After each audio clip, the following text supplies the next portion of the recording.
సాయి భోజన్ ఇది ఒక అద్భుతమైనటువంటి కార్యక్రమం. మీ అందరి సహాయ సహకారాలతో అత్యంత అద్భుతంగా సాయినాథుడు ఏదైతే ఆయన భావన చేశాడో సంకల్పించుకొని ఆనాడు షిరిడీలో ప్రతి ఆదివారం గురువారం తాను స్వహస్తాలతో వండి 10 మందికి భోజనం పెట్టాడో ఆ సంకల్పాన్ని నెరవేర్చే కార్యక్రమమే సాయి భోజన్.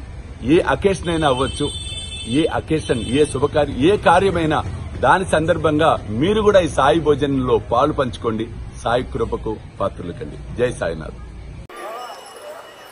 బలరాం మాన్కర్ కి బాబా చెప్పింది చూడండి. సాయిబాబా అంటే షిరిడీలోనే ఉంటాడు అనుకుంటాం, అజ్ఞానం అన్నాడు బాబా. అదేవిధంగా సాయిబాబా అంటే ఒక్క దేహానికే పరిమితం చేయటం కూడా అజ్ఞానమే అనే తత్వాన్ని బాబా 72 గంటల సమాధి ద్వారా తెలియచెప్పటం అనేది జరిగింది. సాయిబాబా అంటే దేహం కాదండి. సాయిబాబా అంటే కఫ్ని కట్టుకొని గడ్డం పెంచుకొని తెల్లబట్టలు వేసుకుంటాడు, అట్లా ఊహించడం కూడా తప్పే.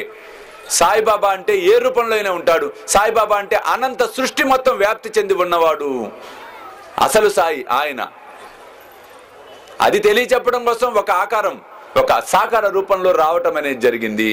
అంతే తప్పితే మనం మళ్ళీ వెనక్కి పోకూడదు. అందుకనే బాబా 72 గంటల సమాధిని చేసి భక్తులకు కనువిప్పు కల్పించడం అనేది జరిగింది. కాబట్టి సాయిబాబా అంటే ప్రతి రూపంలో వస్తాడు, అది గమనించండి. చిన్న కథ చూద్దాం. సాటే అనుభవం చూడండి. ఇదే చెప్పాడు బాబా. సాటే ఒకరోజు ద్వారకామాయిలో బాబా ఒంటరిగా ఉన్నప్పుడు వెళ్తాడు. సాటే, బాగా ఆకలేస్తుందిరా, ఒక పని చెయ్యి, కాస్త తీపి పట్రా తింటా అన్నాడు బాబా. అంటే ఇప్పటి భాషలో చెప్పాలంటే స్వీట్. మనం అన్ని ఇంగ్లీష్లే కదండి, తెలుగు మాట్లాడు. తెలుగులో మాట్లాడితే అర్థం కావటం లేదు. ఇవాళ రేపు వచ్చింది చిక్కది, పుట్టింది మళ్ళీ తెలుగు గడ్డ మీద. తీపి అంటే మమ్మీ మమ్మీ వాట్ ఈస్ తీపి, గడ్డాం అంకుల్ తీపి అంటున్నాడు, ఏమిటి? మళ్ళీ ఇంటికి వెళ్ళి ప్రశ్న. ఇవాళ రేపు ఎంత ఆశ్చర్యంగా ఆనందంగా ఉంటుందంటే ప్రతి ఒక్కరు అంకులే. మమ్మీ మమ్మీ చెత్త అంకుల్ వచ్చాడు, చెత్త అంకుల్.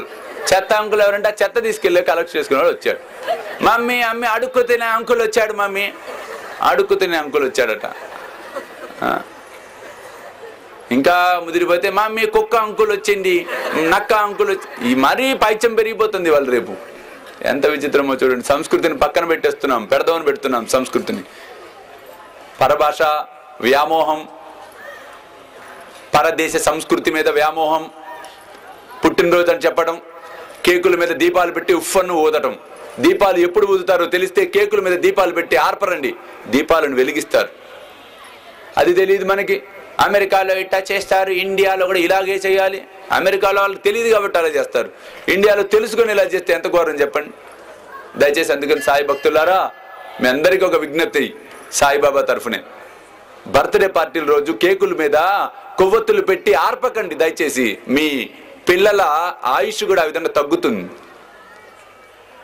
9వ నెంబర్ పెట్టి ఆపితే 9 ఏళ్ళ ఆయుష్ తగ్గుతుంది. 10వ నెంబర్ పెట్టి ఆపితే 10 ఏళ్ళ ఆయుష్ తగ్గుతుంది. దీపం ఆర్పే సంస్కృతి కాదు మంది, దీపం వెలిగించే సంస్కృతి మంది. కాబట్టి మీకు ఇంకా చక్కగా జరుపుకోవాలి అంటే 9 దీపాలు పెట్టి వెలిగించండి. 9వ బర్త్డేకి వెలిగించండి, భగవంతుడి దగ్గర పెట్టించి ఉత్తి కేక్ కట్ చేయండి, ఏం పర్వాలా.